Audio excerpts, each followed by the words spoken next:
Okay. Mhm. So, hello everyone, and welcome to Black Latina Summit, Black Latina Talks. If you don't know already, welcome. My name is Crystal Roman for those who are returning, but for those who are new, my name is Crystal Tell her mother what now? Roman, and I am the CEO and founder of the Black Latina Movement, a theater, film, web, TV production company here in New York City, where we put at the helm of all of our productions, we talk about the Black Latina experience, or we show who we are, right? So it's not always about the story itself. Sometimes it's just about representation. And we put those of us in front and behind behind the camera. A lot of the times we don't get the space to be writers, to be directors, to be actresses. So that was something that was important to me starting this company 16 years ago. And so in a way, to kind of pivot to our theater and our film productions that got shut down in COVID, what I decided to do was to have online programming, digital programming that still we were able to connect with our audiences and people could still see what we do and be connected to what we do, and not just have regular Zooms, right? Because everyone's having a Zoom, but topics that matter to us. So we had loss in COVID, we had beauty and health and what that means to women of color. We've had financial literacy, buying Black, and all these different topics that are important, once again, to us in the movement. And so last year we had a summit about Black Latinos in America. For the first time, we let the fellas come in and kind of discuss what it meant for them. And that kind of was a call to action for me because there was a lot going on with Black Lives Matter and Black men, and where did, Black Latinos fit in that? And so it was a great conversation. And so I've never done one with Black Latinas, just because it's kind of like, well, this is what it's all about anyway. That's why it's called the Black Latina Summit, and us tackling topics that are for us. But this one's a little different and close to my heart because it is just completely about us, not topics about us, not things about, it is just us. And so thinking about women to include in this, thinking about sisters that I've known for some time, that I feel like really affect the movement, really know what it is that we're trying to do, have been putting in the work, that I adore, that I respect. And so I got together some women that I consider like my sisters, and just getting together and to talk about that. So before I introduce these beautiful women, I do want to say, always utilize the chat to discuss. If you have anything you want to ask the ladies, I will continue to monitor the chat. There will be a moment where you can then speak and you can ask questions to the women. But in the beginning, we're just going to kind of have a girl chat where we just talk about things that matter to us. And so use the chat to have any questions, any comments, any concerns. And then at some point, I will allow us all to kind of engage together and then just have a great discourse as women. So without further ado, I would love to introduce these fantastic four. So I'll start off with Miss Janelle Martinez. Janelle Martinez is a writer and the founder of award-winning blog Ain't I Latina, an online destination celebrating Afro-Latinx womanhood. The Bronx, New York native is a frequent public speaker discussing media, culture, and identity, as well as diversity at conferences and events for Bloomberg, NBCU, South by Southwest, Harvard University, and more. She appeared as a featured guest on national shows and outlets such as BuzzFeed, Essence, NPR, and SiriusXM. Janelle was awarded the Afro-Latino Festival of New York's Digital Empowerment Award, and in 2018 was recognized at City Hall by the New York City Council and Black, Latino, and Asian Caucus and the Bronx delegation to the New York City Council for her contributions as a Garifuni, right? Garifuna descent. Thank you. Always correct me because I'm not here to play games with the words. So thank you for joining us, Janelle. Thank you so much for having me. I mean, I'm honored to be here with this amazing collective of women. So me and Janelle have like super long history, right? We've known each other Yeah. for quite some time. We've worked together for some time. And just I admire your work. I think you're amazing. You're phenomenal. And so we've it's been a while. It's been almost it's really been it's been a minute. It's been a minute. It's been a minute. So thank you. Thank you for taking the time out of your busy schedule and being here with us to just have fun and discuss what we do. So I'm going to go to the next lady, Isidra Sabio. I got it right? I'm big on names because I don't feel like we should change anything of what we do and how we do. So I'm not, and always make sure you correct somebody who messes up your name. So she was born and raised in Honduras, Central America. She is a self-taught painter and illustrator who has made her life mission to use her artwork to create awareness for the history and life experiences of Garifuna, and Afro-Latinx communities in the Americas. As a Black woman herself, Isidra is very interested in capturing and highlighting the inner and outer strength of Black women and girls. Isidra also holds an agricultural engineer degree and Master's of Science degree. She currently works in public health research studies as data manager at a leading medical school in North Carolina. Thank you for joining us. No, thank you. Thank you so much for inviting me. I'm so happy to be here. I can't wait. It's amazing to me to meet a Black Latina illustrator and being in that space, because we don't get to see, when the art world, for you to even be in that space is very powerful. Thank you. Next, we have Sulma Arzu Brown. For over 15 years, has been working professionally as a champion for diversity and inclusion, well before the term became a trending topic. In 2005, Sulma was sought out and began working with the Garifuna Coalition USA.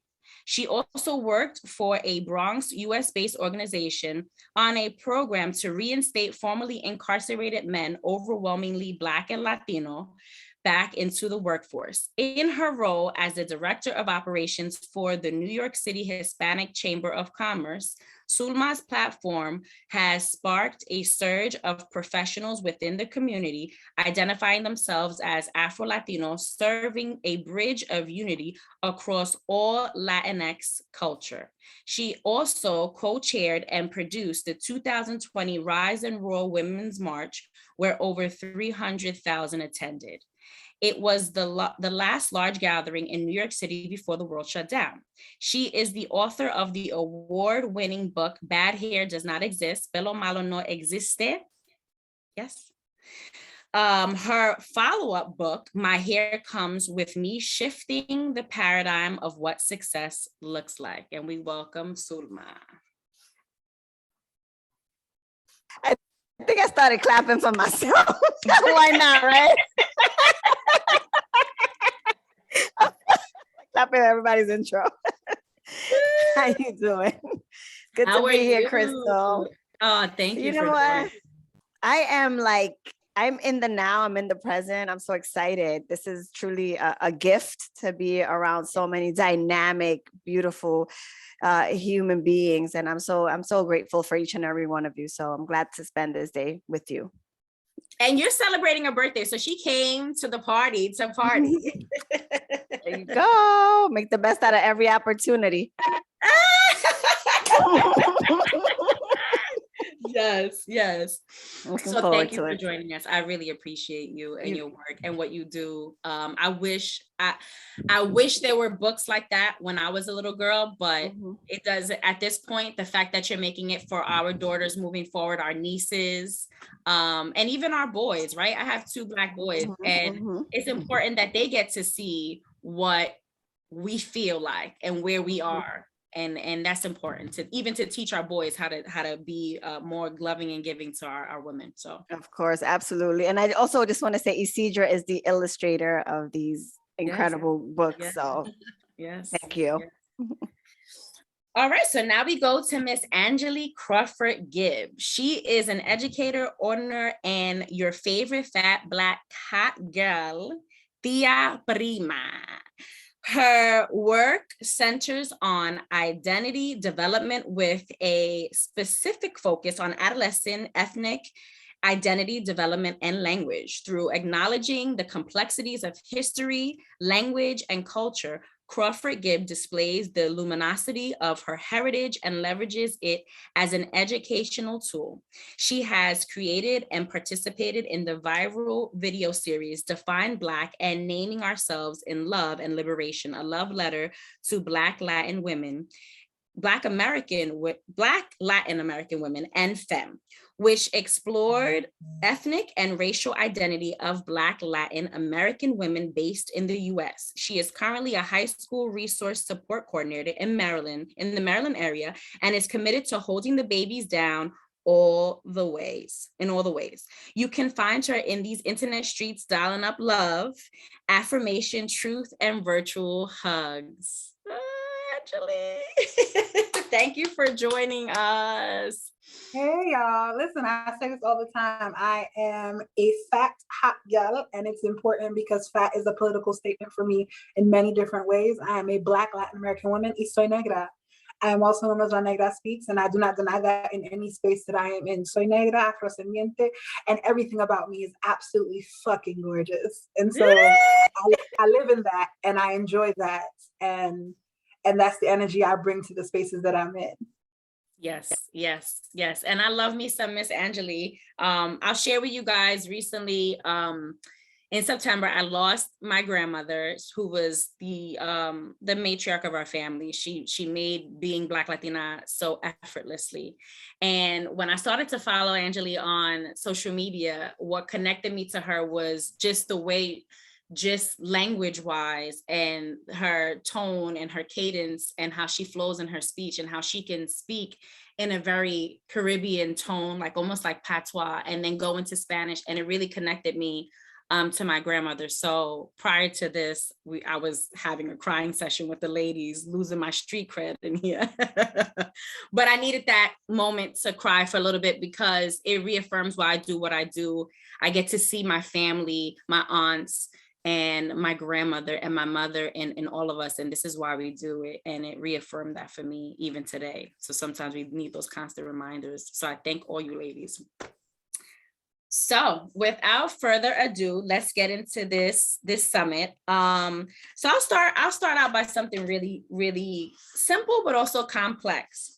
And all of you can answer. You don't have to answer every single question, or you can pick the ones that you like the best. But I'll start off by what does it mean? What does being a Black Latina mean for you? What does that mean? Anyone?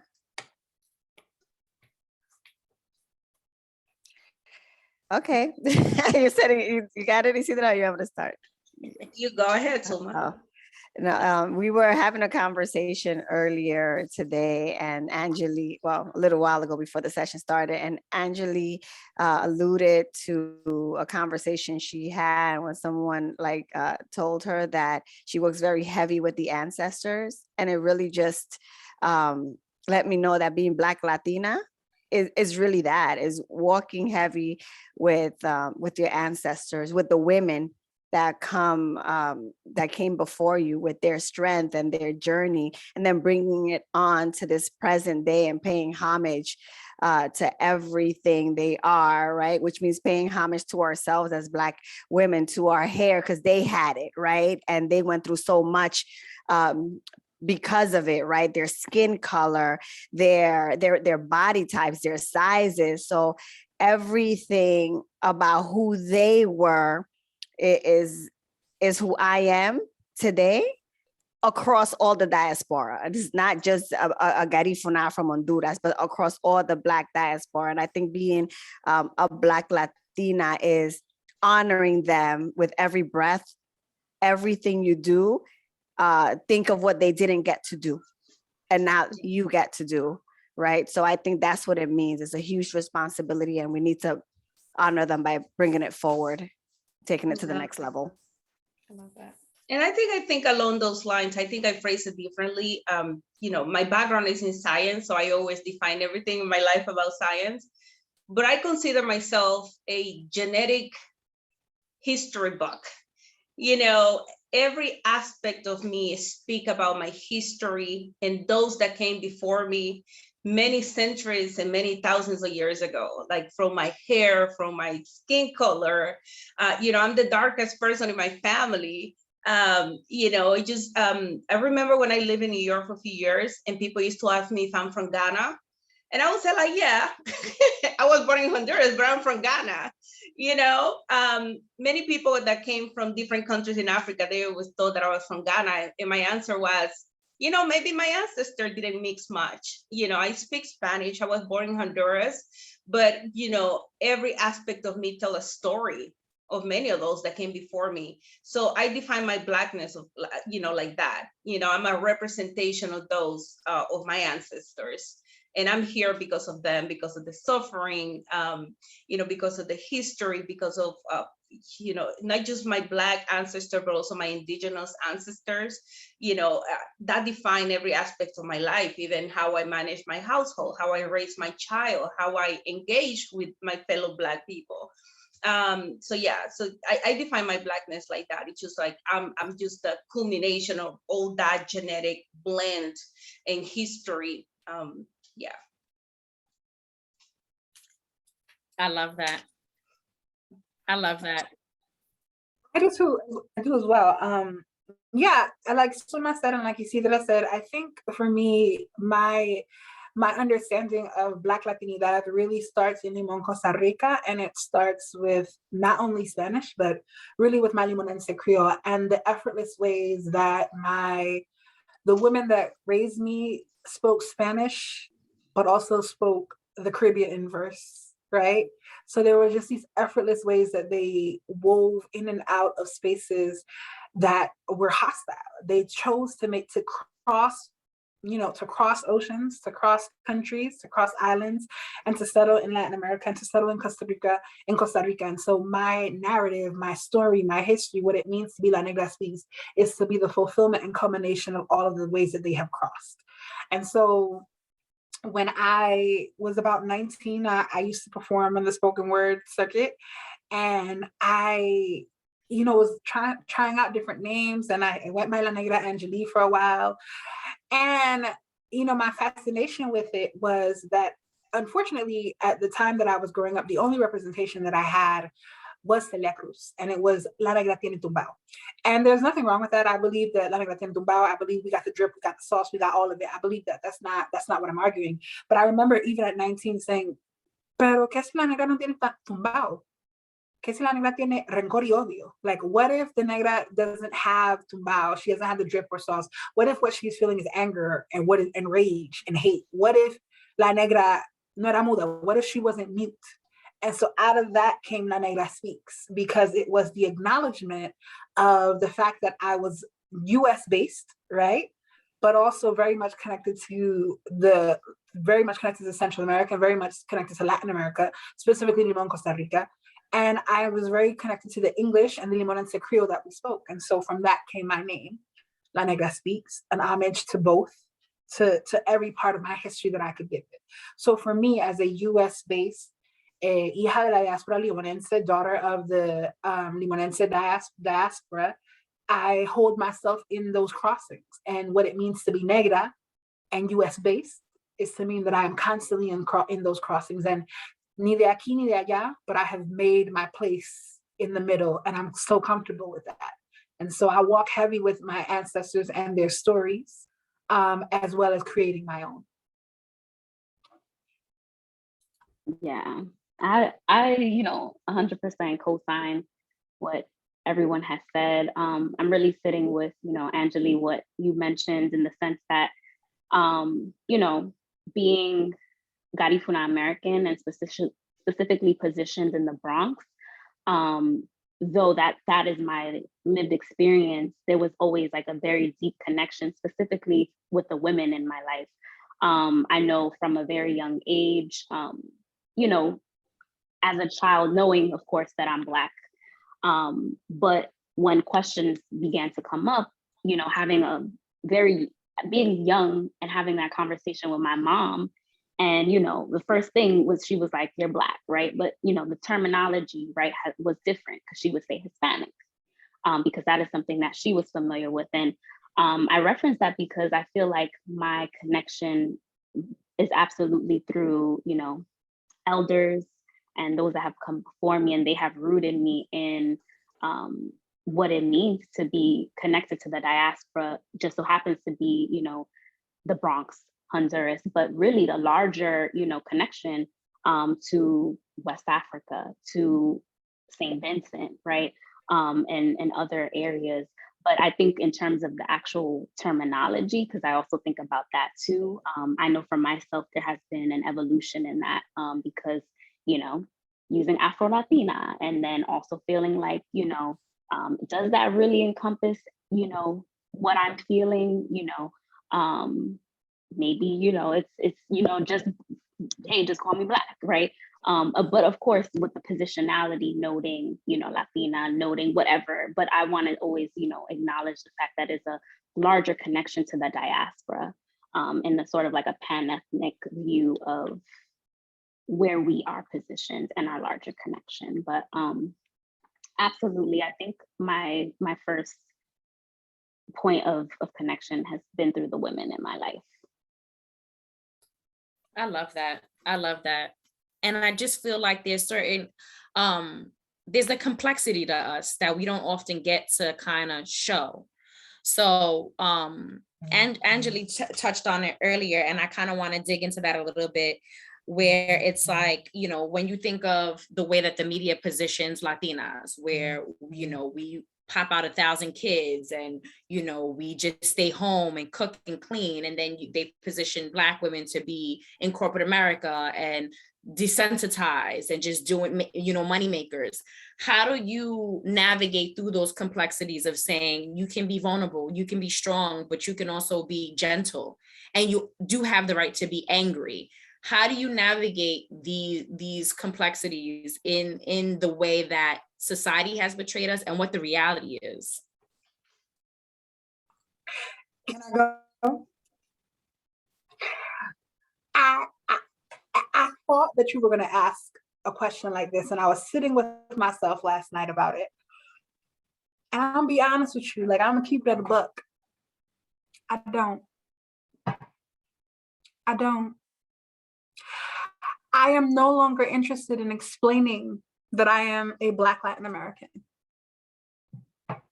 Punto final. I don't. And I'm not saying that because it isn't necessary. No, that's not what I am trying to allude to. Is I do not need the very tool, and this is something that, you know, that I've taken from Toni Morrison, and I will paraphrase it, but the very function of racism is to consistently have you discussing racism. The function of white supremacy is to consistently have you discussing.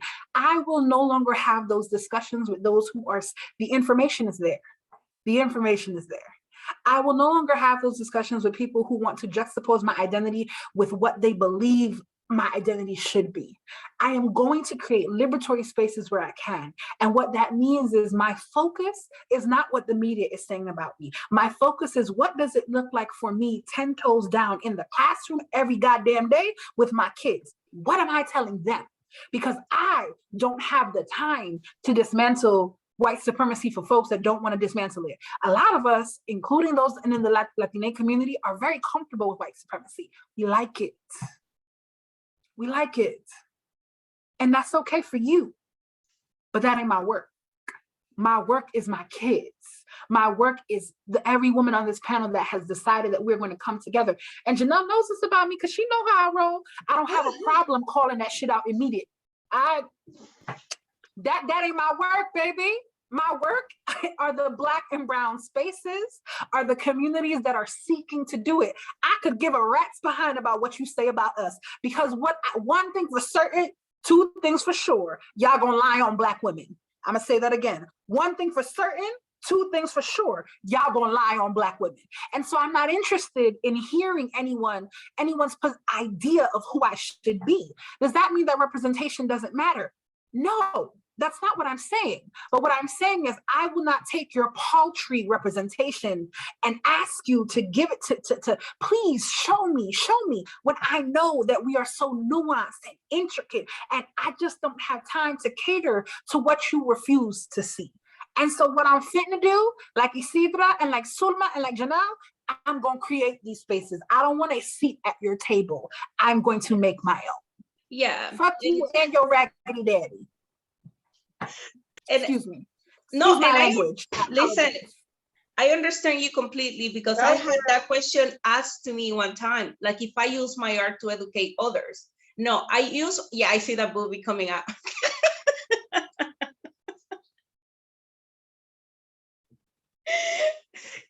The artwork, I'm an illustrator. That is my passion. That is what makes me happy at the end of the day, is creating those illustrations to empower the youth, to empower our Black kids. It's not so much to educate anybody else, but to let them know from an early age, you matter, you are important. My focus is on them, and providing them with tools. It could be through representation, it could be through artwork, it could be through you just occupying spaces. But my focus is on the children and letting them know that even though society might tell them that they are not worth it, they are, and they are important, and it matters to a lot of us. But everybody else, like Angeli said, the information is out there. Right now, what we have an excess of is information. If you don't want to look for it, it's not my responsibility to use my time and energy to try to guide you through it. I did my work. I learned your history. I learned my history. So you do your work. I cannot spend that much time doing that. So I agree. We gotta know their history and our history. And our history, and the thing is that learning our history, it takes 3 times more effort, because it's not in the books. They don't speak to you about it in school. So you have to get out of your ways to try to find your information and piece it together, because up to this point, I don't think there's out there a book that explains the whole diversity and complexity of the history of the community and the people from Latin America. So we still, we have made a lot of progress, but I do feel that there's a lot of room for growth. And I think that there's still a lot of work for many of us to do. Yeah, I like the word progress that Isidra just used. That's what I'm up to, right? I'm just up to progress, right? I continue to learn my history for me to strengthen me, to get connected, to get closer to my ancestors, to understand what they've been through, and what I'm going through right now is it's not the first time someone like me goes through it, but they overcome, and I can overcome too. We got the opportunity to sit in our history, breathe it in, exhale, and keep it moving for our children, right? Because we as Black women, as a Black people, all we really know how to do is get to work to survive, right? I think that it is not my responsibility to have those who have not sat in their history, because they refuse to sit in their history, inhale their history, breathe it out. They're not even up to that process, right? So I'm gonna let you sit with that until you catch up to where I am up to, and I'm up to progress for my people. I'm up to progress for my community. I will say this, as a children's book author, with pretty much all of my protagonists will always be incredible women of color. That is non-negotiable for me. I have 2 Black, powerful human daughters, and I'm going to make sure that whatever I create showcases them all the time, hands down. But I also do understand the history of even wet nursing. I went deep during like the 2020, and then I realized that our milk lives in them, which lives in their babies too, right? So I have been challenging myself to go to predominantly white schools as well and teach their kids, right? Really, how to understand that my kids are coming and they're as strong as mommy, and they know who they are, but it's okay for you to play with them, but it will not be okay for you to play them. Big difference. Right. So that has also been the responsibility. Yeah. I mean, we come with a lot of stereotypes as Black Latina women. As a Garifuna culture, we're a matriarchal culture. So we come from a lineage of very strong women. Women, although they cook and they take care of the kids at times, right? But we're also the caregivers. So, but with that, I was able to see through that and see their superpowers. My mom's superpower, my grandma's superpower to have the first supermarket, right, in my community, right? My mom having the courage to graduate college, right, while even helping lavando ropa or selling bread in the streets to like just make ends meet. But she was a college graduate in Honduras. Coming over here, leaving my brother and I in the care of communities, that's a superpower. And what I realize now is that there's a whole lot of superpowers that I think I know I'm working on and you have all worked on together. But this year, a couple of months ago, 2020, I told you now this too, the superpowers are for me, right? For me to use them as I choose, for me to use them with whom I choose. It's not for anyone to take advantage of, you know, and I'm even very candid with my husband. I'm like, no, I developed that superpower for me, boo, not for you. You got to figure out your own superpower. I'm going to love you regardless. But I think that that's important for us as women to realize. Honor our superpowers and understand as we go through life, we're developing them for us to take our whole entire community, children, generation to a whole nother level. So we must guard that. We must guard that and honor that all the way. I agree 100% because I feel like a lot of times we want to help them understand who we are, but it does get redundant and it does get to a point where it's like, all right, I'm tired of having to say this thing. Even when I first started, it was like, okay, no one really knows what this is. We know what this is, so let me continue to say it.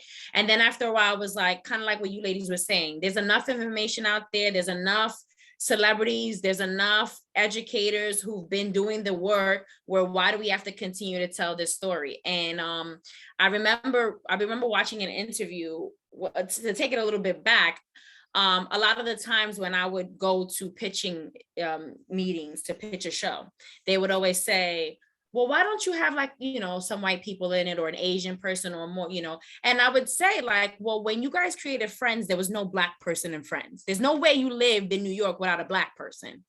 And so it was this— And they stole Friends from Living Single. Right. And there was this constant like wanting them to be included, but we were never getting included. And we would always have to explain ourselves. And I remember watching this interview with Tyler Perry that it like clicked to me. And he had said, they said, you know, when you're writing these characters and stuff, there's not inclusion for other people. And, you know, sometimes some of your storylines, it's not for everyone, or people are not really understanding what these storylines mean. And he said something that was so simple, but it was poignant. And he goes, I'm not writing it for them. I'm writing it for us. So to me, to piggyback off of what all you women are saying, it's true. What the work that you ladies are doing is not for, if they enjoy it, and that's a beautiful thing, but it really wasn't for anyone else. It was really for us to enjoy, because we don't have enough of this work. And so that was just something, as you ladies are speaking, I kept playing in my head. But go ahead, Jenna. I know that you wanted to say. Yeah, I wanted to say also too, like, this is the conversation around representation, specifically around willingness to understand, willingness to feature certain things. And I'm thinking about specifically media representation, right? This is all very intentional, an intentional practice of refusing to like actually want to move the needle further, right? Because as everyone has just said, right, like, we are very familiar with the issues. We are very familiar with all of this. And there's no way possible that our white, I don't want to call them counterparts, but white folks are not getting this, or folks in our community are not getting this. And I'm specifically speaking about like non-Black people. You know, so I think, to be honest, right, like, we've always created these avenues and these stories for ourselves, but also to note that, and I'm specifically thinking about like media 10 years ago, right? The fact that there was an awareness. Like, I know I've had very candid conversations with people in positions of power where they knew this conversation, they were aware of it, but there was just not a willingness. There wasn't metrics for them. That could be money, that could be traffic, that could be all of these different things for them to really, center it. So of course, as innovative as we always are as Black women, we're creating our own spaces. We're like, F that, if you don't want to, feature this, or you don't want to like fund this, we're going to just do it on our own. And so I think that, I love that we don't wait around for people. We will do it on our own. But I also want to say that, part of that is, folks are just not willing to understand. As much as the information is out there, there's a conditioning around, well, yeah, I'll hear it, but do I have to actually apply this knowledge? And a lot of folks, it's like, no. And not a lot of folks, specifically talking about white people. And I think, I really want to piggyback off of what, I hate the term piggyback, but I want to extend what you said, Janelle, which is that it is intentional, right? At this point, it is intentional. The ignorance is intentional. And because it is intentional, then I too must also be intentional with where I put my energies, with where I put my work, with what I am committed to. With the passing of our beloved ancestor now, Bell Hooks, what is my beloved community? What will that look like for me? How do I engage in these liberatory spaces? And like, two of my sisters are on the call right now, and that's Dr. Tatiana Benjamin and Dash Harris. And like, these are people that are very dear to me, and people who I run with because they create the spaces, right? And we have said, I will not do this in this way anymore. I will not engage. I don't want to argue with your raggedy deacon daddy about what he believes about faith and enslavement and how Christianity was used. I'm not doing that. I'm not doing that. These are not conversations I'm engaging in. Like, you need to go, and I really appreciated what you said, Sulma. I am at progress for my people, but beyond progress, I am at protection for my people, protecting whatever liberatory spaces that we create. I am not interested in catering or caping for whiteness, and that includes white Latinos, right? And that includes mestizaje as a tool of white supremacy. I'm not interested. Don't care, don't want to do it. It's not my business. It don't got nothing to do with me. Y'all figure that out for yourselves. Like you said, Sulma, these superpowers are for me and my babies, and I need my babies to be free. I recognize very clearly that I might not make it with them. The things that I am teaching them, I might not make it with them. And I have to sit with that, and I have to be okay with that. But while I am still on this side of the land of the living, I don't have time to engage foolishness. So don't come into my space. And I said this about 2 weeks ago. My space is sacred. And the spaces that I create are sacred. They are holy. Take off your shoes before you come in my house. Don't just walk up in my kitchen. Don't just tell me how to make this meal. Walk into my space and take off your shoes, dust off your feet, and leave that shit outside. Don't come in here with that. Because this right here, this I fought for.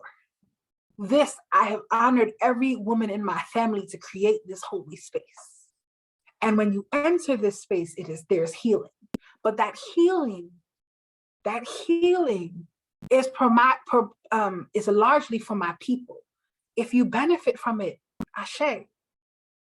But it is not for you. So take off your shoes and come into this space quiet and humbly.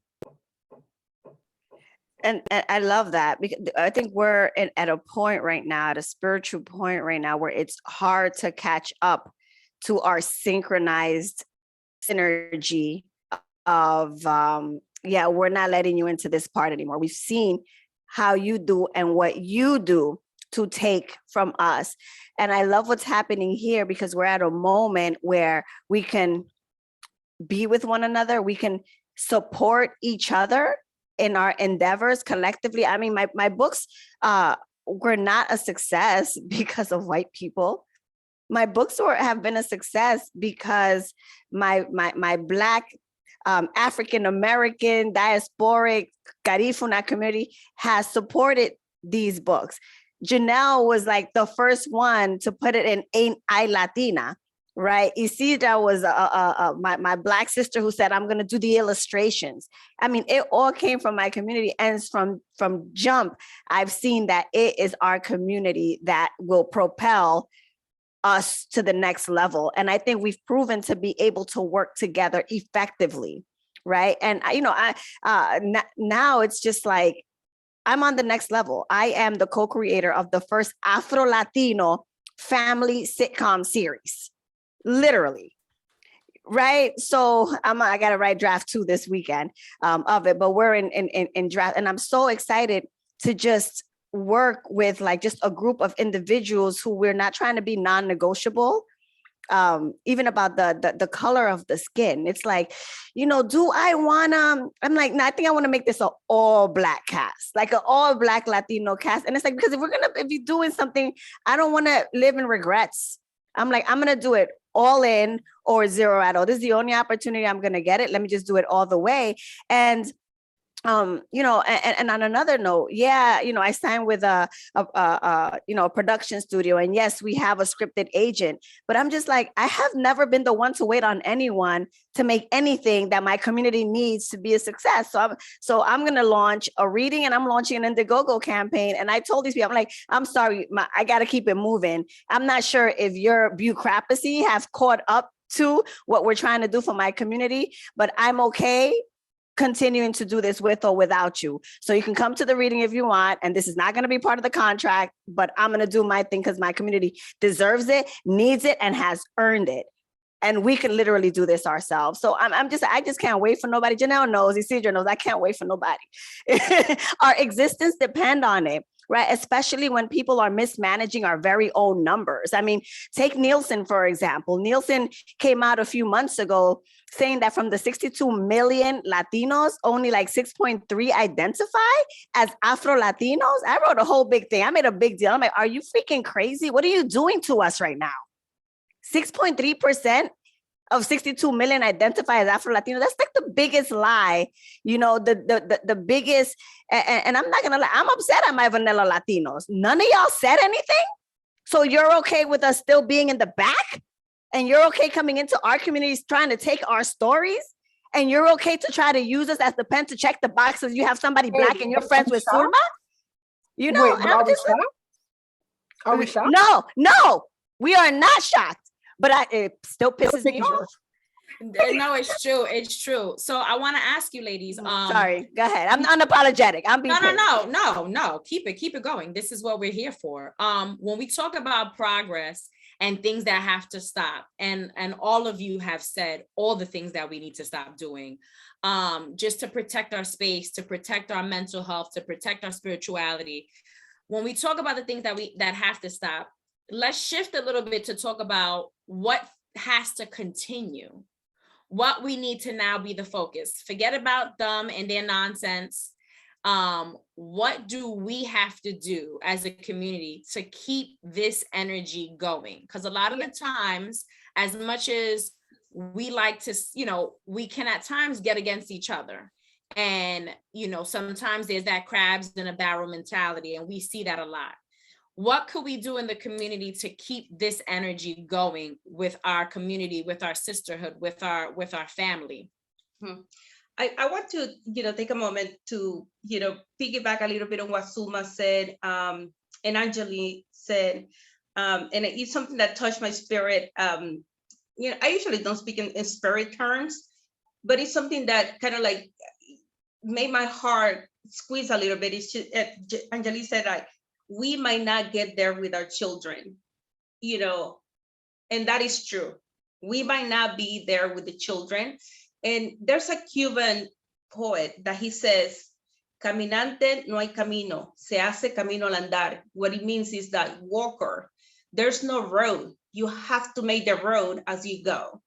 And I grew up in Latin America, and it's not about where I am right now. I'm very pleased. I'm very happy. I'm very, I think, fulfilled in so many aspects as Isidra, as an adult Isidra.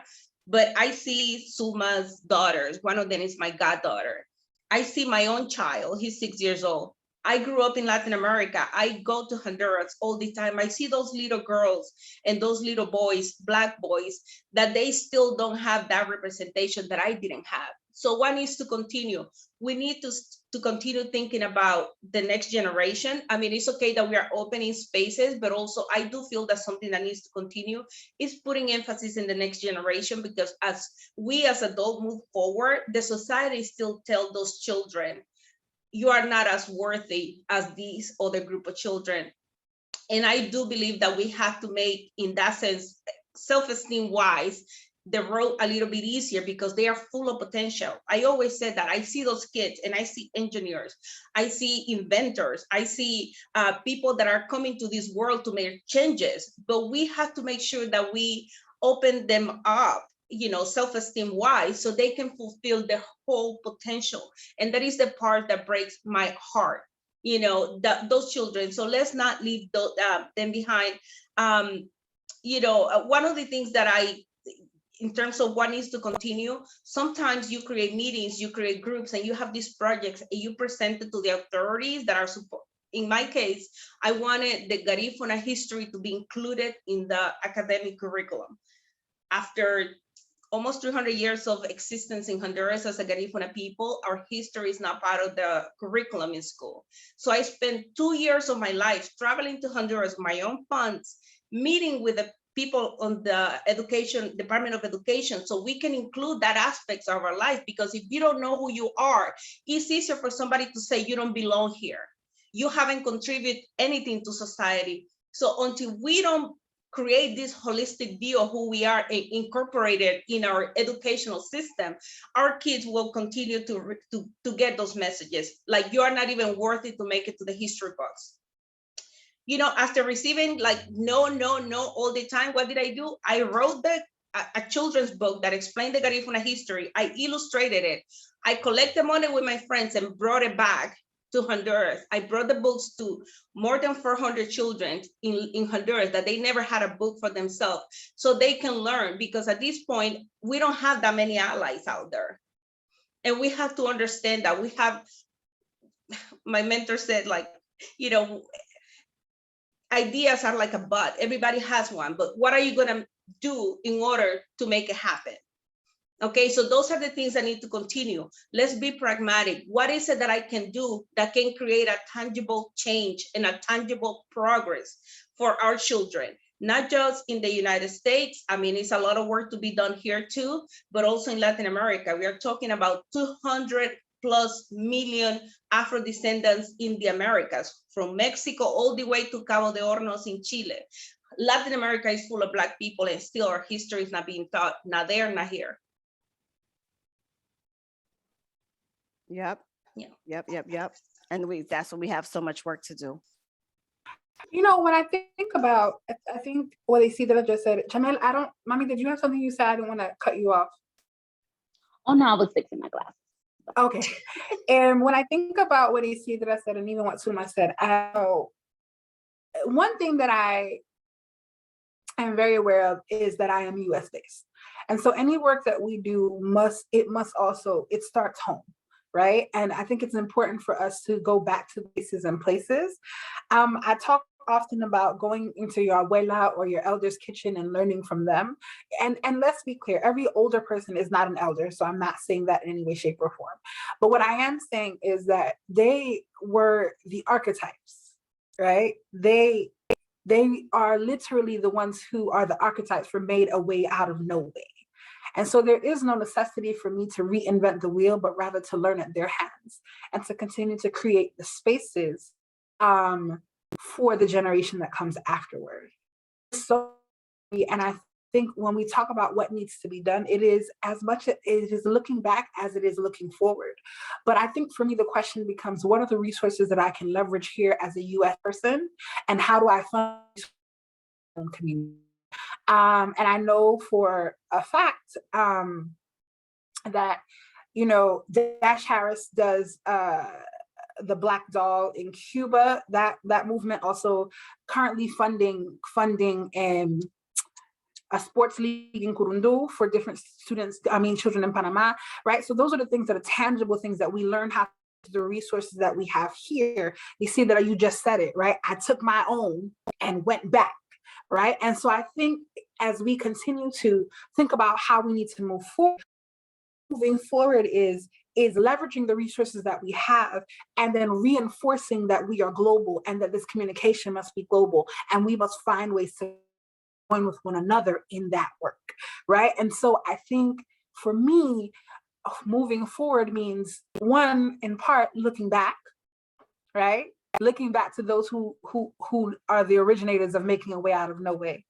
Two, leveraging what is in my hands.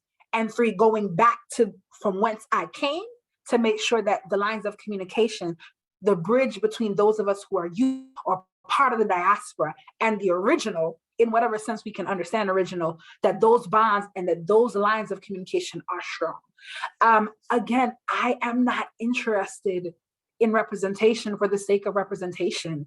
I am not interested in my history being made consumable for anyone else. Like you see that I said, I want my history in the hands of those that it matters most to, and that is us. I had to go looking for my history. Shirley Campbell-Barr has a piece that she says, nadie nos contó nuestra historia. No one told us our history. Un día lo encontré en las manos de mi abuelo. One day I found it in the hands of my grandfather. And I think that that is where I am with regards to the work. We have to leverage our resources and tell the history so that those that come after us are not finding it solely in our remains. The resource that we have all around us is so important. Just working with the New York City Hispanic Chamber of Commerce for a number of years, for example, I remember doing fundraising events, and one person actually, a company, a corporate company bought the biggest sponsorship, for us. Other organizations have way bigger, but 15,000 for a table of 10, an award, some chicken ensalada, or a choice of potato y arroz, yo no sé qué, in a banquet hall. And I got to see, I'm like, oh my God, there is money out there, right? So what I realized, even when I did my first launch, because I knew this, when I did my first launch, we went and we had a conversation with Barnes and Noble. I partnered with like a nonprofit organization in the Bronx that another Garifuna woman, Rosemary Jenkins, ran, and she pretty much provided 500 kids, summer youth, to have a trip to Barnes and Noble during the summertime. And I leveraged so many relationships, business owners, to be able to purchase the 500 books so that these kids can walk away with the books for free. Like, I'm all about leveraging the resources. But I also realized, I started seeing that there was something called honorariums, right? This was years ago, for speaking engagements. And I started off like, okay, they have $250. Oh my God, I'm getting $250 to speak. This is great, right? So then I started doing like more math and understanding what other people were getting paid. I'm like, wait a minute, right? So I got the opportunity to see even more things unfold. And then I realized, no, there's people that get paid thousands of dollars for these opportunities. And so I went after that as well. And those opportunities really like helped my whole entire household, like during 2020 and till now, and it will continue to do so. But then I took it a step further. I'm like, and Janelle will know, it's like, we need to share with each other how much these companies are paying.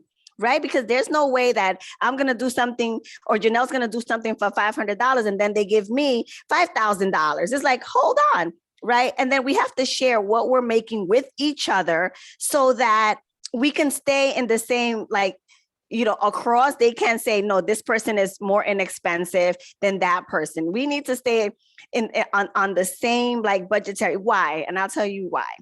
Because we take care of our communities. Every time I do a speaking engagement, every time I do anything that I get paid for, there is a certain social responsibility that I have to my community, whether it be organizations that will never be seen by the Robin Hood Foundation, whether it be a scholarship for a young person that's deemed invisible, whether it be books to help you see that, to make sure that our kids understand their history and language. There's so much work. So it's like, I can't bring down my rate, because I have a responsibility to my communities. You know, I have a responsibility to my mortgage. I have a responsibility for my daughter's tuition. I have a responsibility to go to the spa, you know, for some self-care too. So there's a whole bunch of things that happen. This broken nail. So all of that, no, and all of that plays that's real talk. Right. No. So I love something I saw on Instagram. It was like, págame. And it's like, because we also have to speak the language they speak. They speak money. Well, so do I. I speak money too. So let's talk money. And so I've been sharing a lot with fellow authors, and, I've had people say, no, Suma, go north. Right. And stop. Right. Like, we give each other clues. So Law and Order was in my neighborhood really quickly the other day. Right. And they wanted to shoot something here in my house. And they were like, whatever price, and my husband is in the industry. So I could have charged easily upwards of like $8,500 just for a 2-day shoot. Then I have a gentleman across the street begging them, use my house just for the exposure. I won't even charge you. And I told him, like, don't you dare mess it up for everybody in this community. And I told him it is a minimum, depending on the room, $2,500 a day to shoot. Do you understand what I'm telling you? This is a multi-million-dollar. So we need to educate each other like that. And I'm okay educating. I'm okay doing the research as to how much corporate money. I'm okay shooting down the ERG groups. I'm like, no, if you want me, you take money from the Black affinity, from the Latino affinity, from the women's affinity, anything you take, you bring it together, because I know y'all have it, because corporate brings it down and you got to spend it. You can spend that on me. You know what I mean? And then I can also recommend people to speak. I'm always like, whenever I get the opportunity, who's next? Who can I pull up? Janelle has pulled me up so many times. Like, this woman is remarkable, right? And because she pulled me up, in order for me to honor that, I always have to pull somebody else up. And that is how we make sure how we continue to help each other and take our community to our next level. The answer is right in front of us. We're all here right now. It's about making sure we help one another. Some of the comments in the box were Dash said, absolutely. UVD, I hope I'm saying that right. Transparency definitely needed. Sandra said, yes, exposure doesn't pay the bills. So I do want to ask, I mean, obviously we know how bountiful and plentiful and amazing the diaspora is, and all the different looks and women that are in that. And a lot of times there's this divide and conquer kind of feel with us, and that's been since the beginning. And so there's always these talks of who's Latina, right? Is Brazilian women Latina, or Haitian women Latina? And we have 3 women here that are from Garifuna. Tell me, Janelle. Garifuna background. And obviously there's a reason why I put you 3 on here. I know the research. I've done the research. I know the history and the strong history of the people. But a lot of people don't understand that. And sometimes, and I've seen a lot of concerns and questions and comments about that. So I do want to tap into that and us to talk about that for a little bit today before we open up the floor to our guests. But let's talk about what that means. I'm actually going to jump on this really quickly because Dr. Nicole Ramsey is on the line, and she is from Belize. And this Belize is often a country that is left completely out of the narrative, right? Yep. While they do not speak a Romance language, they are located in Central America and can quite frankly be included. Angeli, thank you so much. Thank you so much for this, because what my son has his dad's from Belize, and a lot of and so knowing this, I'm always like, you guys are like us, we're all the same. And quite frankly, if I will be honest, outside of Panamanians, I think Belizeans are often, as a Limonense, Costa Rican, Belizeans often feel very much like home for me, outside of Panamanians, right? Yes. Or those from San Andres, Colombia, who also have that kind of Creole history as well. And so I think that who can be go for it, girl. Go for it. You're here. You have the floor. Let's do it. Why are we so pressed to be Latino? and understand what I mean by that. Latina history has often excluded us, even within our own countries, from the narrative, right? And so even within spaces like Honduras or Guatemala, Belize, well, not Belize, Panama, we are often considered foreigners in our own countries, right? So we sometimes, because we are Black, right? So let's talk about that, right? Mm-hmm. And so I am not pressed to engage with Latinidad in that way. Do I use it? Yes, I use it, and I use it because it is necessary, right? It is necessary because it is a framework that is being used specifically at this moment to understand what it means to be a Black person from Latin America. However, the minute that Afro-Latinidad ceases to center Blackness, then it ceases to serve the very people that the term was created for. And that is what makes me uncomfortable. So we can absolutely have this discussion about who is considered Latino or Latine. Fine, it's necessary if you speak a Romance language or are located in Latin America and you identify as that because self-identification is important, then by all means. But the question that I am really utmost concerned with is why are we so pressed to be considered part of this narrative? I am comfortable, with, I have a shirt, I bought it from Afro Latino Travel, orgullosamente afrodescendiente. That's where I stand. I am comfortable with I am a proud Afro-descendant, punto final. And for me, orgullosamente afrodescendiente works for me in a specific way because it says it in Spanish. And so if what you need to know is that I'm from a Latin American country, cool, there you have it. But I am not pressed to be a part of Latinidad because Latinidad has in many ways excluded me from the conversation and continues to do so. Let me be clear.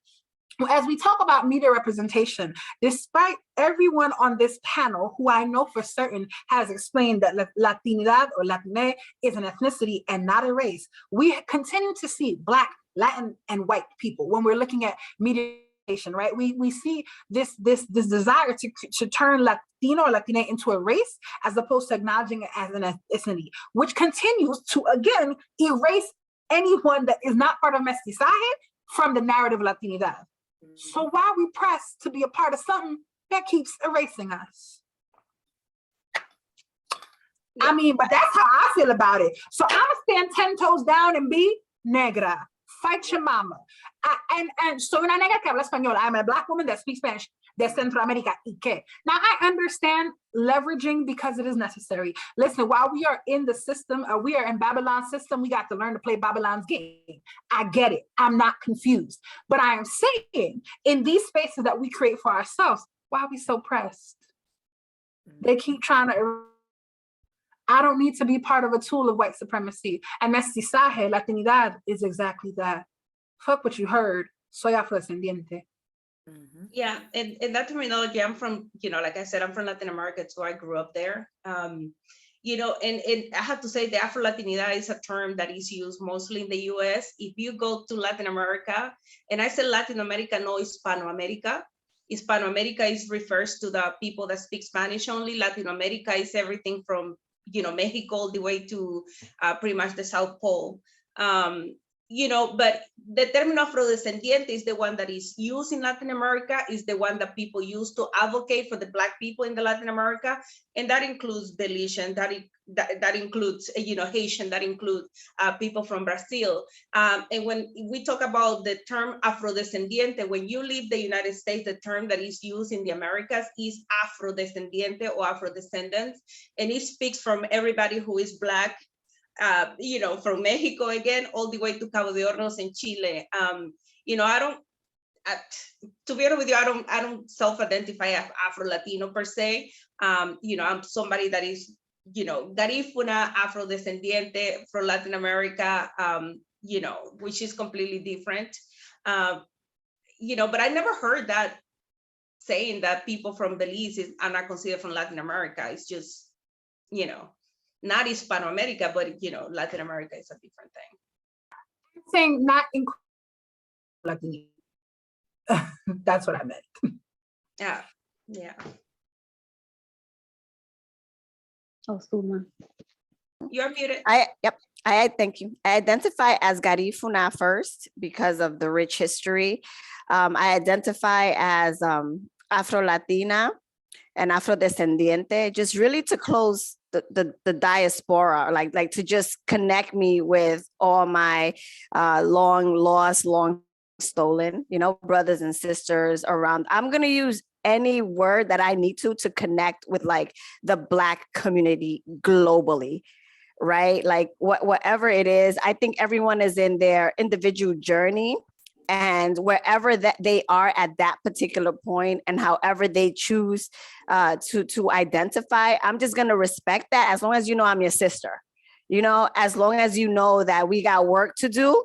So we need to keep it moving. We can walk together and discuss this, but we got to walk towards progress, because at the end of the day, I think that we all want the same exact thing. And that's like true liberation, right? And the trueness to be ourselves. And we could only really do that together as we connect together. And I think we're on that journey. So wherever you are at this moment, you know, I'm going to respect how you identify. I just want to let you know that I'm your sister, and I want you to be my sister too.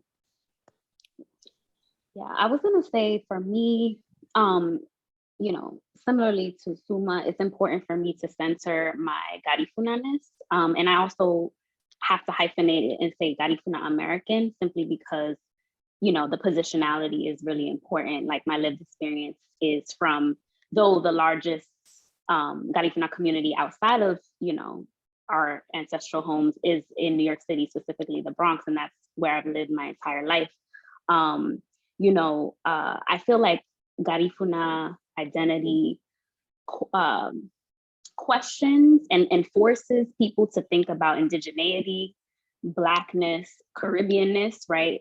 When we look at where the community lies specifically, you know, in Central America, but, you know, Belize, Honduras, Guatemala, Nicaragua, right? We're talking about like coastal. And so I think that for me, there's always been shifts in how I identify. As I mentioned earlier, I was really here for Afro-Latina for many years, right?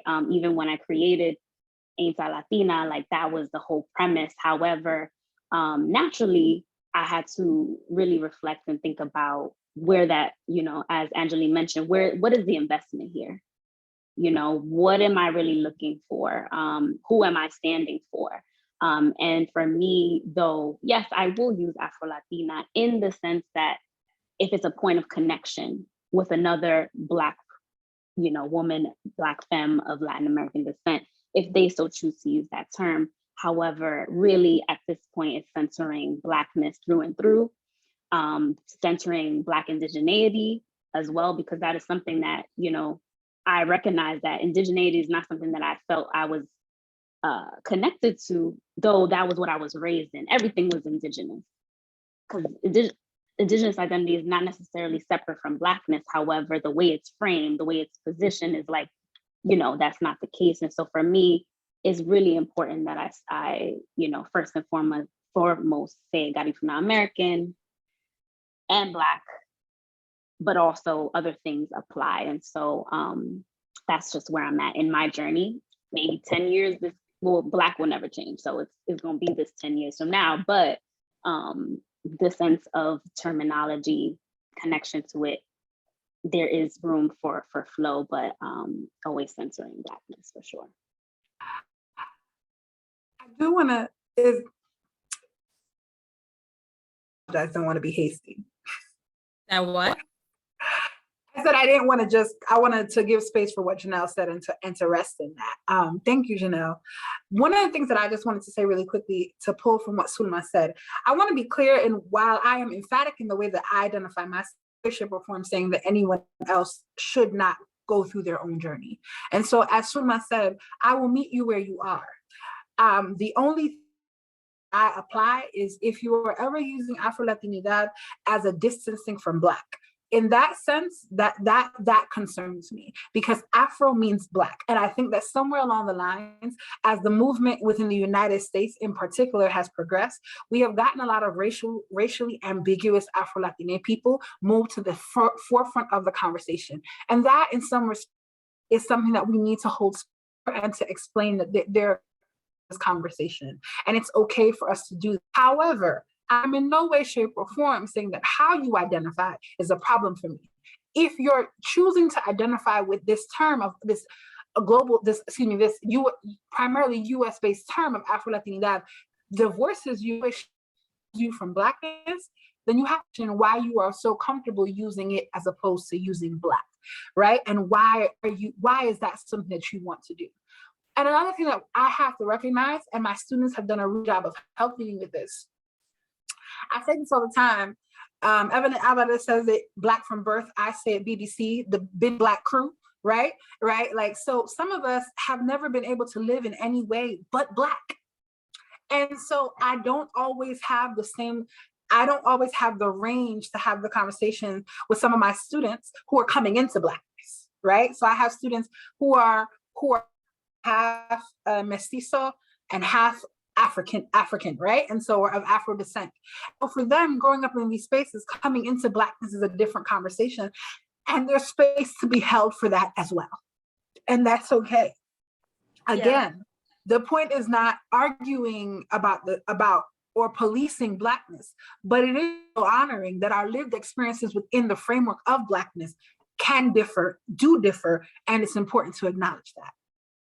Yeah, and I just want to add to that. Really, I'm very involved in advocacy when it comes to Afrodescendientes in Latin America, and I think that sometimes we forget to acknowledge all the effort that is being done in the region. And I think that the region have found a way to work together under the common denominator that we are all Afrodescendientes. And I guess in the spirit of the question from the beginning, what needs to be done? Right now, there's power in numbers. We can talk about feelings all we want, but until we don't have statistics, until we don't have numbers, until we don't have disaggregated data, we are gonna keep talking about our feelings, or we are gonna keep talking about how we are not represented, how we deserve this and that. In Latin America right now, there's a big awakening that have been happening for the past 20 years. And one of the big efforts that they are trying to do is to have their own countries recognizing Blackness as one of the ethnic identities in our countries. But because until we don't know how many of us are there, we cannot request equitable distribution of resources. We cannot ask better schools. We cannot ask for better access to healthcare and all that kind of stuff. So right now, the whole Latin American and Afro-descendant movements in Latin America are working towards that political representation. How can we advocate for having a number of us in Congress, advocating and creating laws that will benefit all those Afro-descendant communities, regardless if you're Brazil are doing an amazing job having political representation. Colombia is doing amazing too. Costa Rica is going out there. Also, Honduras, we have, I think it's like 8 or 10, congressmen. I think, Panama, they're having a big exercise about including Blackness into their census, because the country is telling them, you are just 8%, you don't count. No, 24-25% of Panamanians, if not more, are Black. But until we don't have those numbers, we cannot advocate for our communities. We cannot advocate for equitable, distribution of resources for our communities. So, when I come into these conversations, I think because I grew up in Latin America, I moved here to the States as an adult. So I'm always, thinking about, our countries, and I'm very involved in the movement in there, not so much in the Afro-Latinx movement, the United States. I'm always focusing on that aspect, and I think that they are doing an amazing job. Right now, Costa Rica advocated for creating the forum of the permanent forum within the United Nations to advocate for Black people everywhere, not just in Africa, but also the diaspora. And also they are advocating for creating a fund that will help and benefit our communities in Latin America. I love it. I love the conversation. Mostly half of my questions went out the window because it was just great to just have us flow, and it doesn't always have to be so rudiment. But what I want to do now, for sake of time, is get audience engagement now and get our participants to come in and ask questions. I know, G, you had your hand up for some time. So if you have any questions or comments, or just now it's time for us to just engage as a community to discuss everything that you've heard. If you have a specific question you want to ask one of the ladies or anything, I'm opening the floor up for you to do so now. And until while we're waiting for folks to ask any questions, what I will say is each of you, please tell people how they can follow you moving forward, your information, what you have coming up next. And you can also put it in the chat box so that they can see it as well. Okay, I was just gonna piggyback off of what Angela had said earlier about like not giving too much energy to explaining yourself to like white counterparts that have access to all the information that they need to know or whatever. Because I find myself a lot of times experiencing issues with like certain individuals at work trying to bring up race, but it's not to get a sense of understanding. It's more so they can voice their opinions about this or that. And my thing is, at this point, like with everything that's been going on, like in the nation, far as blacks and whites, like there's no need to explain. It's like very evident what's going on. So I like her philosophy on not even entertaining it. It's a waste of energy. Very much so. So that was it. Yeah. You're right, G. There's too much work to get done. Yeah, for nothing. Yep. All right. See you guys later. Thank you. You're welcome. Yeah. And you know what I appreciate about conversations like this, Crystal, is that it's an opportunity for us to learn about each other and learn the path, how we identify. Like, thank you, and Angeli, for just going, deeper with the conversation. I really appreciate that. It's so much knowledge is being poured out, and it's, for more respect and for more understanding. So that was really nice. Thank you. Go ahead, Sandra. You could unmute yourself.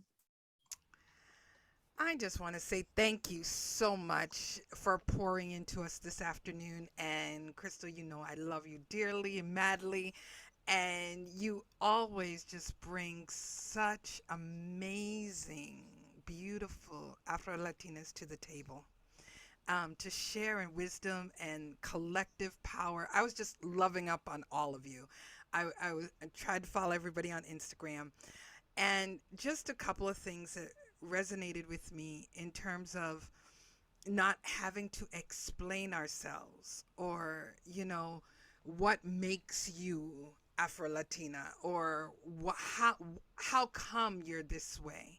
And I can tell you, from growing up here in the States, my mother was from Panama, my father was from Jamaica, always feeling an outsider in whether it was Black Americans, whether it was white, always feeling being an other child.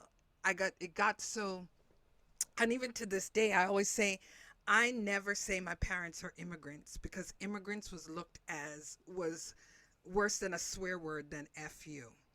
And I would always say my parents came from another country, because with the past administrations, I made sure my passport was always with me, because you got to be claimed where you were and how you belong. And just hearing each of you just share your wisdom for us today just brought heart to me.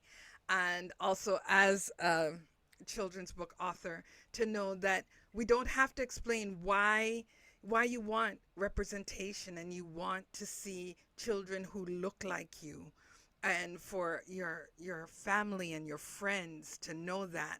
I've had people tell me, well, you don't see black girls don't have long hair like that, and so, like, why would you put that on a cover? Or you need to make her lighter if she's going to be Latino. And it's just really interesting. So for all the reasons, and then the whole thing about exposure and really sharing what people are making, that's always such a hidden, we never want to share that. And I know, especially with diverse publishing that came out last year, that was a huge debate and conversation in the publishing world, because people were getting book deals and what a white book deal was getting from an agent and what we're getting paid versus what people of color are getting paid was totally different. So making sure that that's out there is just amazing. So thank you for that. And somebody told me, and I put it in the comment, exposure does not pay bills. So when somebody, says, oh, come do this, come speak at my school for the exposure. No, exposure does not pay the bills, And, you wouldn't go to a white boy and say, oh, come do this for the exposure. You'd be saying, how much do you charge? And you'd say, okay, we will get that to you so that we know and recognize our worth. So I recognize my worth in you, with you, and for you, and I'm loving all of you. Muchísimas gracias. Yeah. I just want to say, Sandra, I see the little girl with next to the black horse, and that used to be my hair like growing up. I used to be in Ford. They used to call me trenzona. It means like big braids girl. So I was like, I'm that little girl that you created there. Thank you, because one of my cousins, she said, Anicia, she said, that's you on the cover. I said, no, because I just told the illustrator what I wanted. She said, no. I know you told her. You sent her a picture of you. So thank you. No, it's wonderful. And I'm sorry, Janelle, go ahead. Oh, I was gonna say, if you feel free to also drop where we can get your books from as well, because I feel like, we're a collective space of support. So would love to, also grab some books. Absolutely. I also want to say that I think we all hold each other accountable too. And it's crazy, even through the book writing journey, there's an illustration in one of my books in which Isidra included a doctor, I guess a pediatrician, right? And the first illustration was her patient was a white little girl. And it's like we kept looking at that photo, right? And it didn't sit well with me. And Isidra is more expressive than me. And she said, you know what, Sulma, doctors make doctors. Like, if we don't make the little girl Black, how would she aspire to be that? And we don't see enough of us out there imitating the profession. So we ended up making the little girl Black. And it's like, that is what I feel, that is authenticity to me. I had another situation with another illustrator of one of my other books. My best friend likes boys more than me. It's about education. But, one of the main characters, that was my first time challenging myself. Okay, maybe I should make one of the best friends multicultural. And then I kept looking at these images. I'm like, oh, something doesn't feel right to me.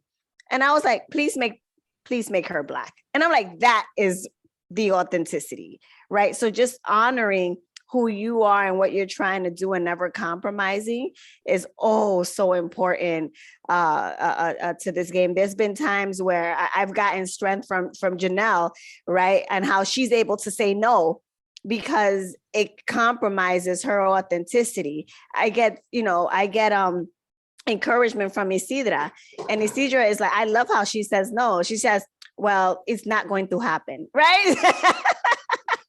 So I love the accent in which she refuses to let anybody overstep their boundaries with her. So I get, so definitely the tribe is important. I think we all hold each other accountable to the standards that we know we have for ourselves. I think that tribe of sisterhood y hermandad es bien importante para seguir en esto. Así que espero que estoy bien agradecida, and I'm very grateful for each and every one of you who are honoring who you are and know that you're not alone. And we're learning to continue to be right, bold and courageous in these spaces. And it's the only way we can make a difference, I believe. It's also important because, we have to be kind of like, it sounds cliche, but be the change that we didn't get to see. So growing up, we didn't have some of these things. We didn't have some of these books and these characters and these stories. And how do we change that for our the next generation to come? So I think it's so important. And a lot of our parents were very instrumental in that. A lot of our families that came from that power and that presence to say, I'm going to reinforce this in you, and that service to us. And I know that because that was always with my mom, just reinforcing who I was. And that even though there weren't a lot of dolls or books that looked like me, finding them and making it right to say, I'm going to create the representation for you, or I'm going to find the doll, I'm going to find the book. And as we grow in this, there'll be more of that. Cute little picture that I found during cleaning up my grandmother's house. Obviously, those of you who've been here for a while, when because she recently passed, I found this picture, and my first baby doll was Black. And how impactful that is, right? How powerful that is. I'm sure it wasn't easy to find a Black baby doll like this in the 80s, but what that means and that imagery for us, and pushing that forward for our girls and our boys, because I have 2 Black sons, and what does that mean for them? Rosemary commented, she has a question. How would you recommend navigating academic spaces with white Latinos who generalize and rationalize what being Latino is? I know we talk about not engaging, but is there any advice you have for those who are considering engaging to address ignorance? You know, I my life have been in, sorry, Janelle. No, it's either you can go, I'll go right after you, but Yeah, I I've been wanna... in academic, you know, fields and spaces. That's my career. That's what I do. I just send them to read a book. You know, I just don't have the energy. I'm focused on being the best version of myself, doing service to who I am, exploring my potentials and challenge myself. You know, I focus on my family and all that kind of stuff. I can't. You know, I go read a book. Google, use Google, just Google. You know, I just can't. Yeah, in academic spaces also, it's just a double-edged sword, and if you don't address it in the right way too, you can get into trouble, and then you're gonna ended up being the bad guy and being blamed for certain conversations. So, you know, be careful in that sense. In the academic field, is very sensitive. Those institutions, just send people to read a book. You know, yeah, it absolutely hurts my heart. You know, one of the things that I've been advocating and talking about is including the Black history within the academia in our curriculums, in our schools, because I think that we have created this society believing that the Black people has not contributed anything to our communities, and from that, I think that it has created all these sources of stereotyping and associating a whole lot of negative ideas and characteristics to the Black people. So, but you know, there are many people out there speaking and writing about the Black history and the influence. And one of the big ones that have happened in the past 10 years is the big influence that the movement, the independence movement in Haiti had a good and is responsible for the independence movement in Latin America and specifically in South America. How the Haitian community, how the Haitian liberation movement finance and train Simon Bolivar so he can go and liberate South America.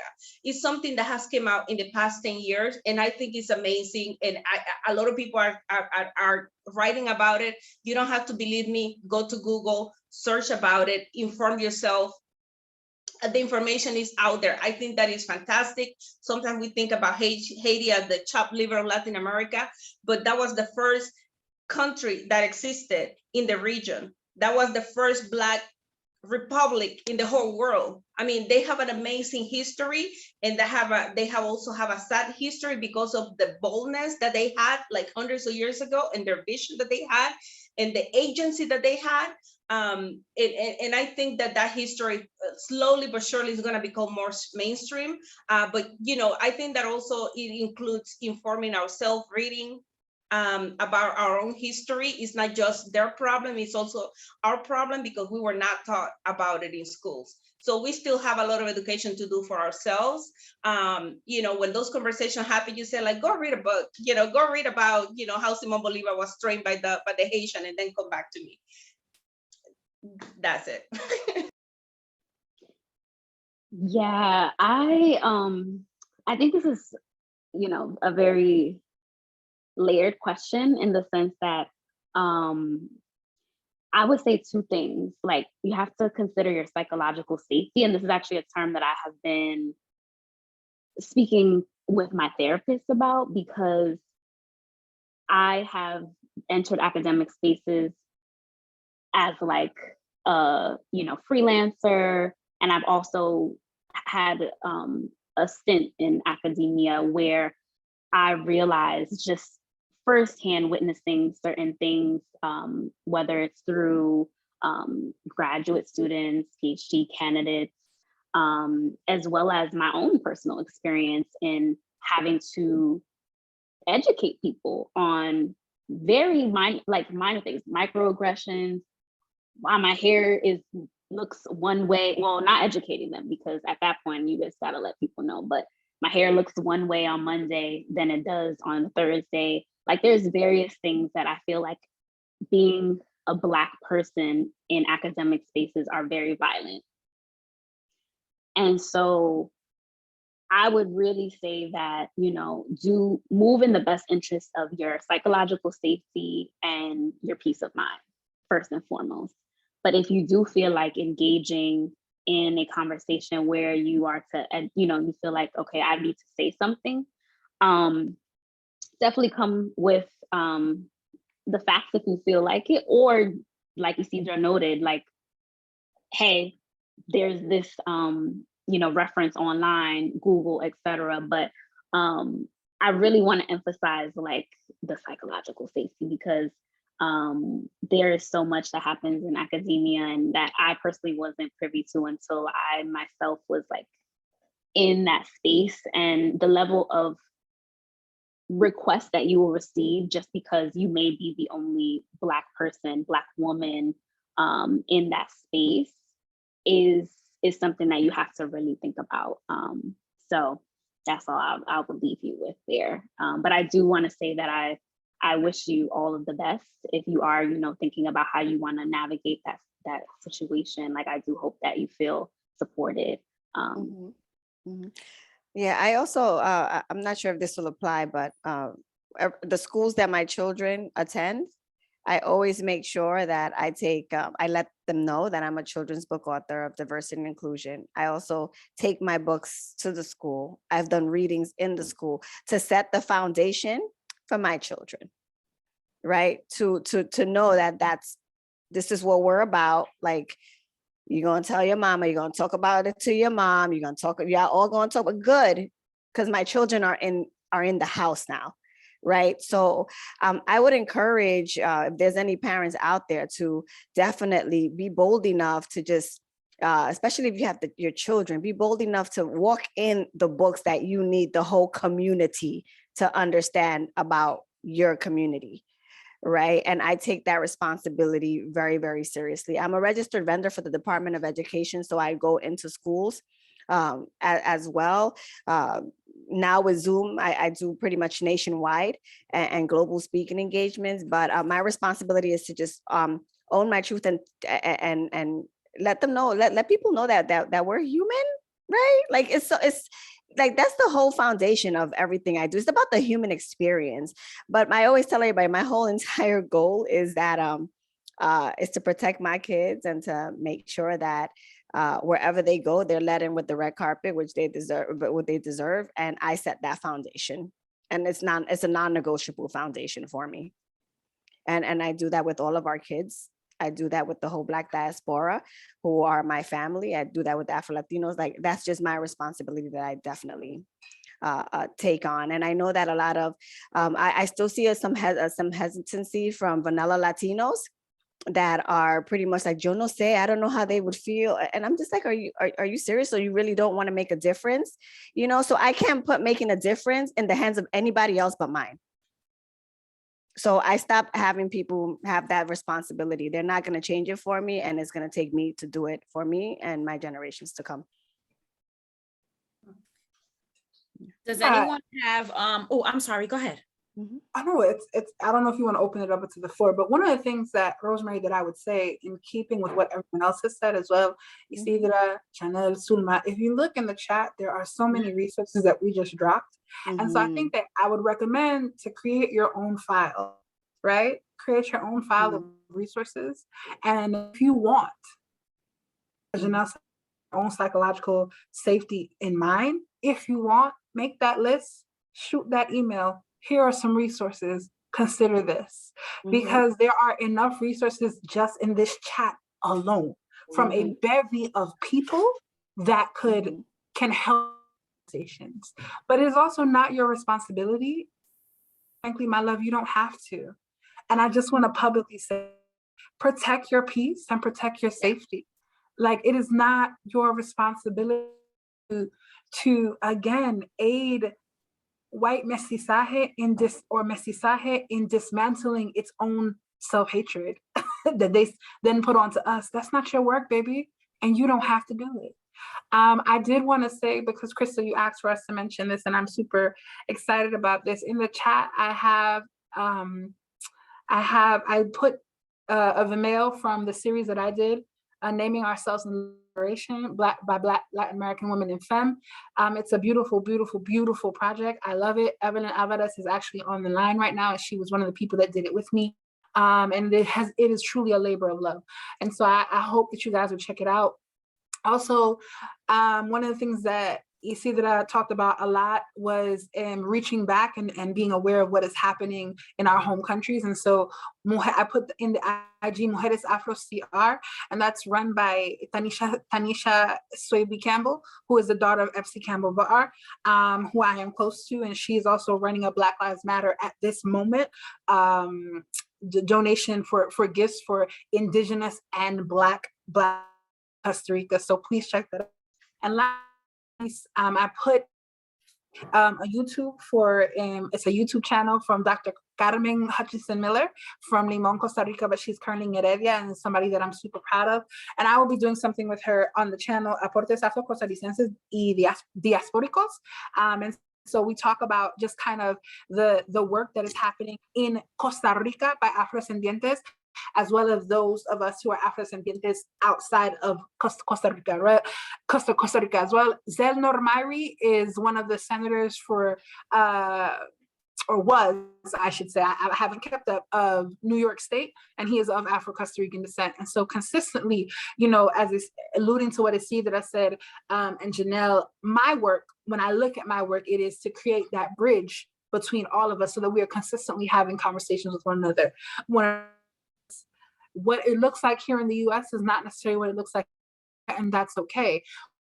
That I am sure of, though, is that Blackness is not confused globally, and I say that all the time. And so let us join with each other in our global movements towards liberation. Thank you for that, Angeli, so much. I know Sulma has to leave, and we're going to be wrapping up really soon. Sulma, do you have anything to say before you have to leave? Yeah, I mean, I think let's continue to support each other, even this holiday season, Christmas, Navidad, todo lo que sea. I bought a whole bunch of Isidra's cards, and that's what I'm sending out. Like, you know, like I support local. This is like my friend's earrings that she creates. So I'm going to go get some jewelry to give out to people. Like, we got to support each other, share each other's work. Like, even on LinkedIn, whenever I see someone I know, it's like, I love it when my friends shine. And then I just share that, you know, on Instagram. Now that we're connected, I'll be sharing what you what you are all working on, and it's just part of the strength in our community. Dove I just completed filming a Dove taping to go to raise support about the Crown Act, right? To pretty much end hair discrimination, but to gain support of the Afro-Latino community here in the US. When I asked the media company, are they gonna put any public relations? Who are they gonna let know? They're not gonna do any PR around it at all with such an important legislation that we do want to make sure we end hair discrimination. So I'm going to depend on each and every one of my communities to share that video, because if they're not trying to, and it's not Dove, but if, well, maybe, I don't know, if they're not trying to fight for our equity, then again, it's always up to us anyway, right? So I'm not going to depend on them to make the change for us. And I will really count on your support to share, and I will be sharing your work as well. But thank you so much for bringing us all together. I'm gonna wrap it up in 10 minutes, but I know you have to go and I do see some hands. So Sulma, I really want to thank you so much. I respect you. I love the work that you're doing. We've been connected for some time and we will continue to just rock this out. If it's, we're not waiting for the table to be created. We created our own. So thank you. That's all we know how to do anyway. That's what our ancestors taught us. So let's just keep, honoring them, creating our own table. So love you guys so much. Appreciate you taking the time. Thank you so much. You got it. Bye, ladies. Bye. Bye, everybody. Bye-bye. I see Evelyn has her hand up. So Evelyn, you can unmute yourself. Hi. Hi. I had a comment or thought that came up for me based on the question that was in the chat. And I really wanted to name that, like, it's okay to be ignorant, right? Like, all of us have been ignorant at something at some point. I think when ignorance is harmful, there's a difference there, and we have to name what is harmful. And if it is harmful, then we can be in choice about whether we want to continue to engage it or not. And that also means that, because I think that often if we position ourselves to just be like, oh, read a book, we're kind of weaponizing education, right?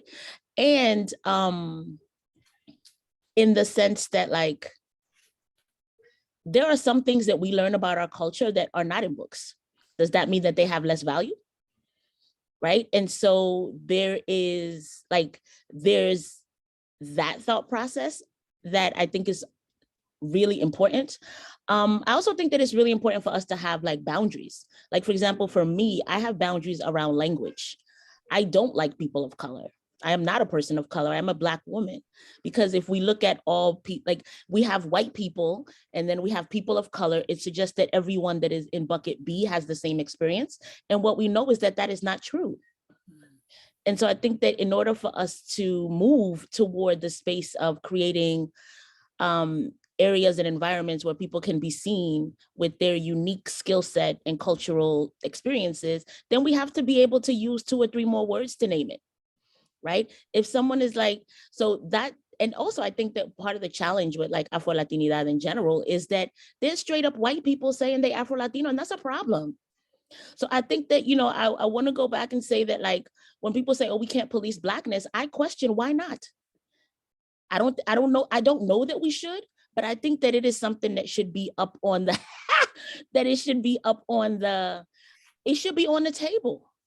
Because I think that there is some protection of Blackness that we don't offer, and that because of the ways that we've been socialized to think that our adjacency to whiteness is equivalent to power, that we do dilute Blackness, right? And sometimes we dilute Blackness for coin. And that is also true. And it's unfortunate that we live in a world where sometimes we have to make those decisions, right? So there is that piece that I think that people have to really be clear about what their own boundaries are and what language they want to use and what language they are going to accept. And also, I'm gonna just keep it 100. I'm gonna also say that we also have to be, we can't be expecting square pegs in round holes. If you go to super white places, you play white people games, you win white people prizes, right? Like, I can say right now that my son goes to a boarding school that is super, like, ain't too many Black people there, right? And that's just real talk that I am often like, you got Black friends? But then the other side of me is like, I knew what I was doing. I put that kid in a school that I did not see that many Black people. So for him to have expectations that he's going to have a full Black experience is also kind of like, I hold a responsibility there. And I think that that's something for us to also recognize and be cognizant of when we consciously and unconsciously overinflate the value of things that are acceptable in white spaces. And we think that somehow our identity is improved or that we have more value because of our own adjacency to white accessibility. And I think that there's just a lot of Black people that also, they like that shit.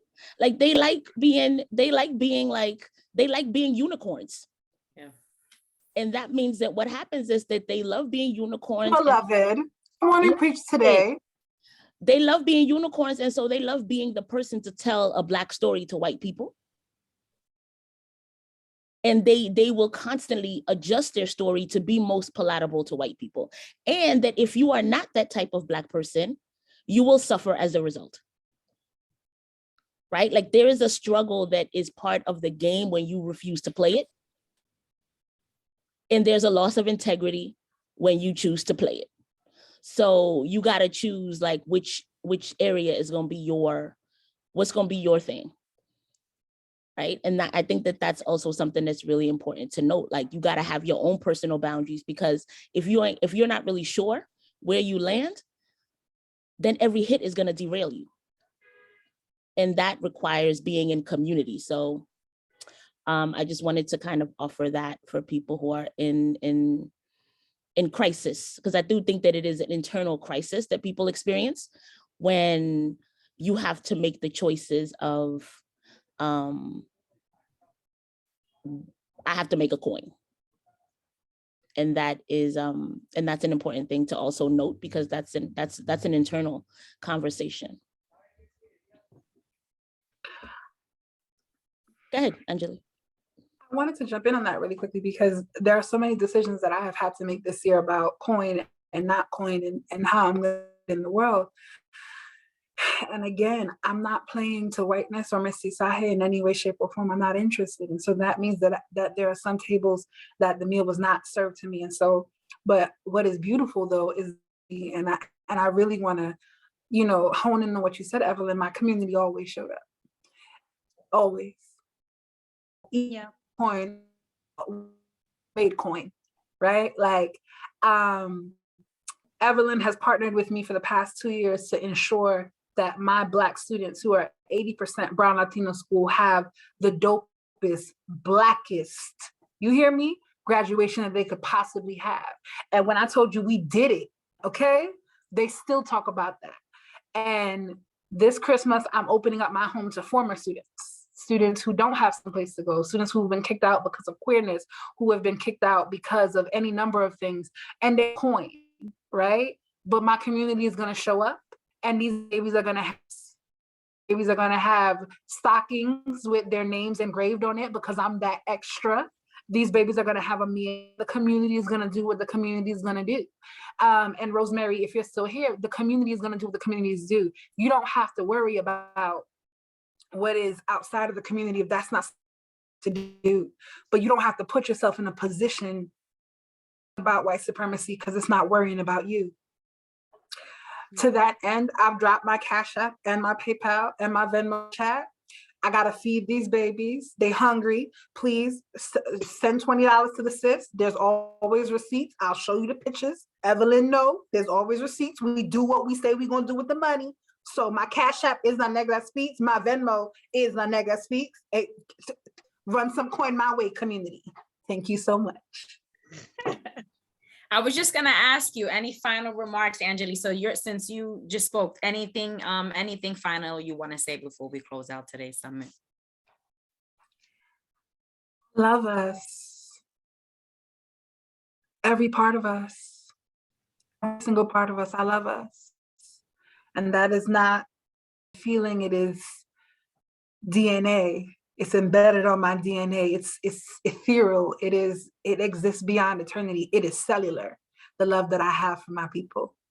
And I ride for us at all times and in all settings.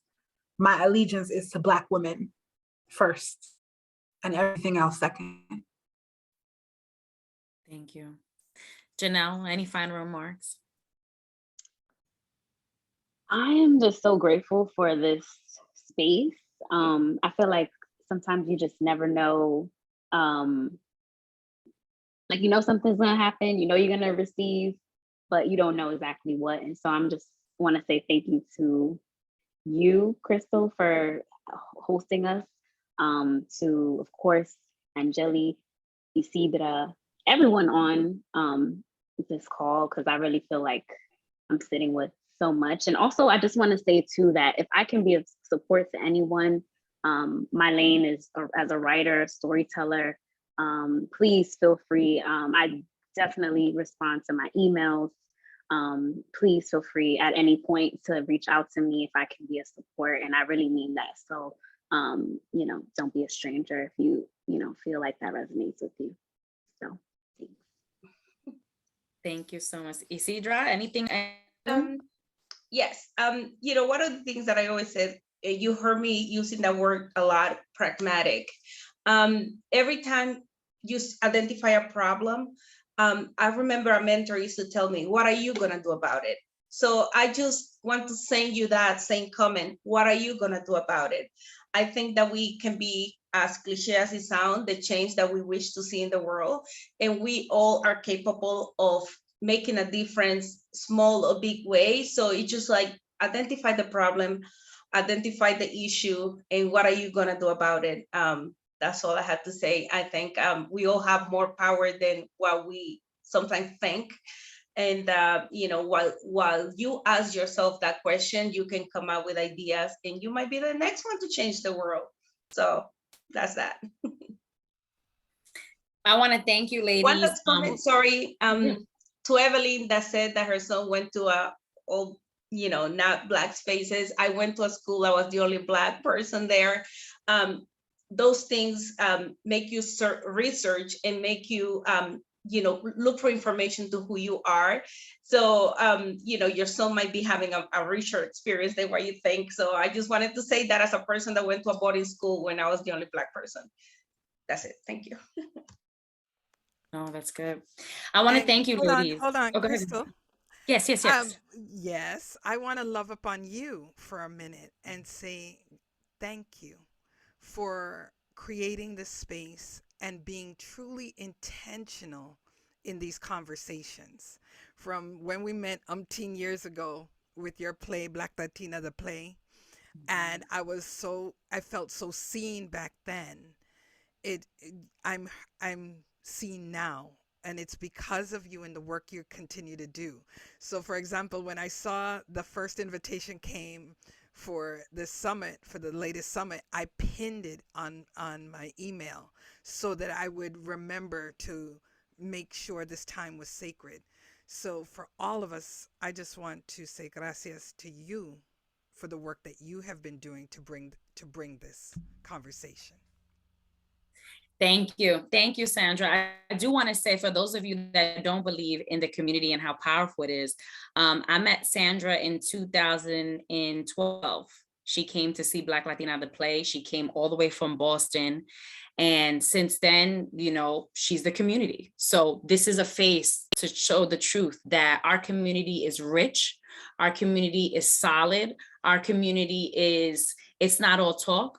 They will be there for you, and you can be there for them. So I really want to say that. And then, so I am receiving that love. And then I want to give some love to the panelists, because I didn't realize how much I needed you ladies. This was my first summit since the passing of my grandmother, the patriarch of my family, my original Black Latina. And I didn't realize how much I needed this. You do the work, you wake up every day. I've been doing it for 16 years. You get up, you're busting your butt, you're sacrificing your family, your kids, your loved ones, your life. And you get into the rigmarole of things, and you don't realize how much you still are a little girl that wants to be loved, that wants to be seen, whether you're, you consider yourself an Afro-Latina, a Black Latina, like you always say, Angeli, whether you're a fat girl, whether you're a big girl, whether you're small, whether you're too thin, whether you're too this, whether you're too that. We are so inundated with the way that society puts these things on us. And I appreciate all of you and all of your truthfulness, because that helps even in my healing process in a way that I didn't think I needed it. So I want to thank you, ladies. I salute you, ladies. I continue to do the work because of how great you all are. Everyone that came in today, I want to thank you. Please follow these ladies. Please follow everything that they do, their work, how amazing it is. Everything that you need to know about them is in the chat. And you can follow up on all the greatness that they have going on. And as always, like I say, my tagline is the movement keeps on moving. So I thank you all. Enjoy your Saturday, and I'll see you soon. Bye.